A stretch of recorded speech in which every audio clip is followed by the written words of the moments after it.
Thank you very much, Lee. Thank you to all panelists. Ladies and gentlemen, we have great audience here, leading experts in foreign and security policy, security community, journalists, diplomats. Let me recognize Ambassador of Croatia, students from various Krakow universities, of course, leading by the Jagiellonian University. So I know from the Madam President that we have roughly 20 minutes for question and answers. Who would like to start? I see Ambassador Kobieracki.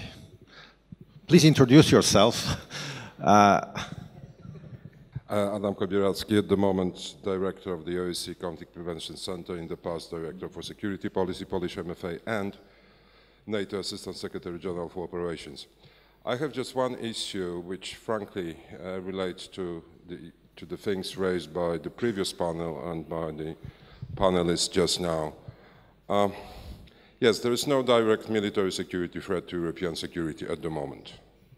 And yes, as Mr. Pöttering had said, European Union's security and defense policy should not rely on military means alone. Yes, there are other threats, quite more urgent, like cyber, that we need to address. But then I'm sorry, looking at the military security in Europe, I'm afraid that the situation is not that rosy as we paint it. Because at the moment, today, there is no direct military threat. That's true. But what's happening in the military sphere might actually be quite disturbing for us in a few years to come. What we would need in the military aspects of European security would be predictability, openness, and transparency. And this is exactly what we are losing for the last 2 or 3 years.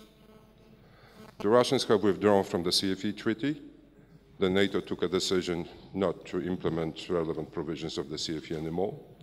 The Russians have stopped this year the implementation of Vienna document. Vienna document is a collection of confidence and security building measures, which is basically a kind of a look-alike of CFE information exchange and inspection regimes. Russians are extremely unhappy and threat retaliatory steps in the context of missile defense. So altogether, looking ahead, not just today, looking at the few years to come, in 3 or 5 years, whatever, we may find ourselves in the situation that, yes, there will be no direct military threat to European security still, but we would hardly find information to actually prove this point, because we will not know. The military situation in Europe is getting more and more clumsy and more unpredictable. How do you think we can deal with this? Thank you. Thank you very much. This was a very good question. Let me take maybe 2 or 3 more questions, and then we'll have answers.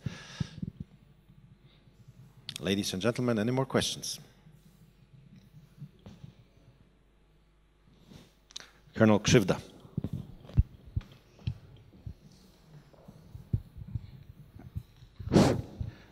Pułkownik Tadeusz Krzywda, pracuje w kwaterze głównej NATO, doradca przewodniczącego Komitetu Wojskowego NATO.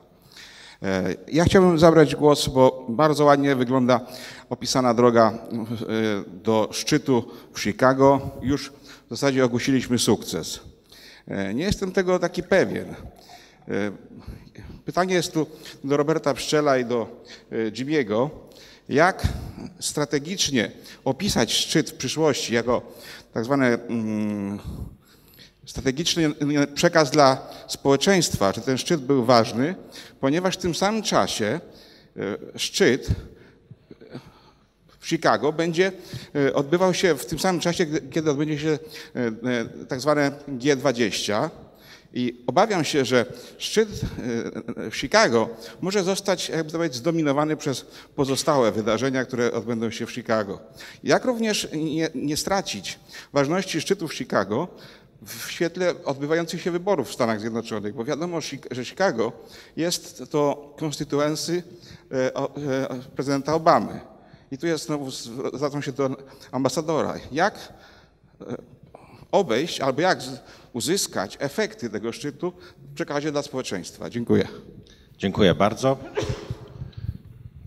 Czy jeszcze?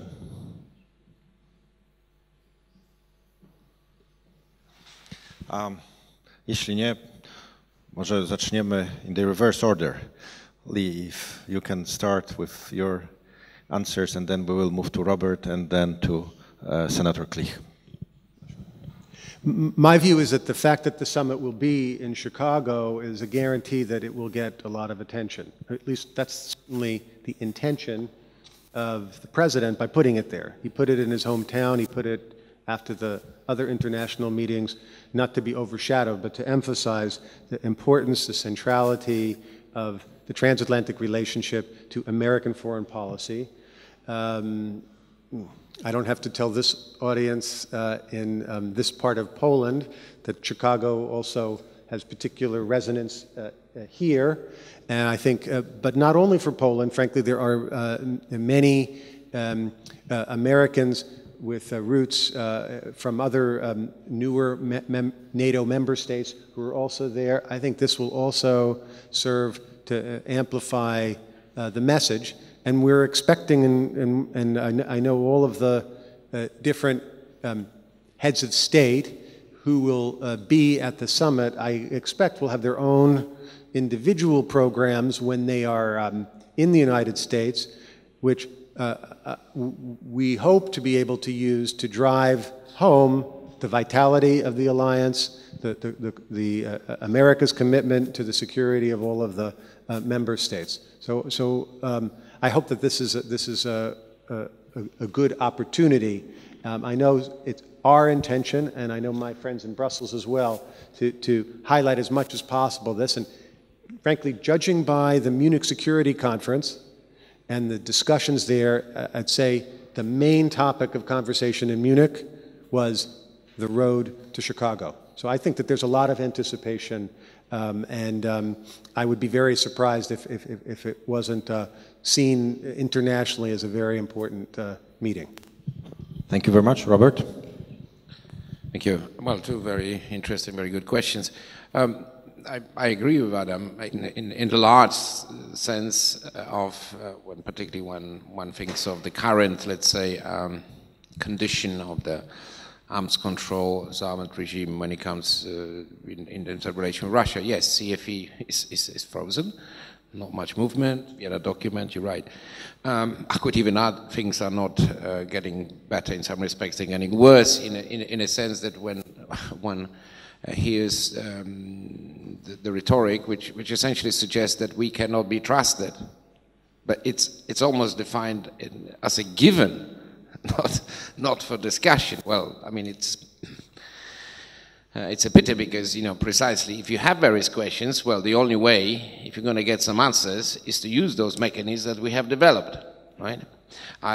Yesterday, somebody we know very well from Brussels, Ambassador Rogozin, who's now Deputy Prime Minister, responsible for the defense industry, met with a group of scientists in Novosibirsk, and he actually, which when I first read it, I was very happy about, because he made a pitch for cooperation with NATO's Research and Technology Organization.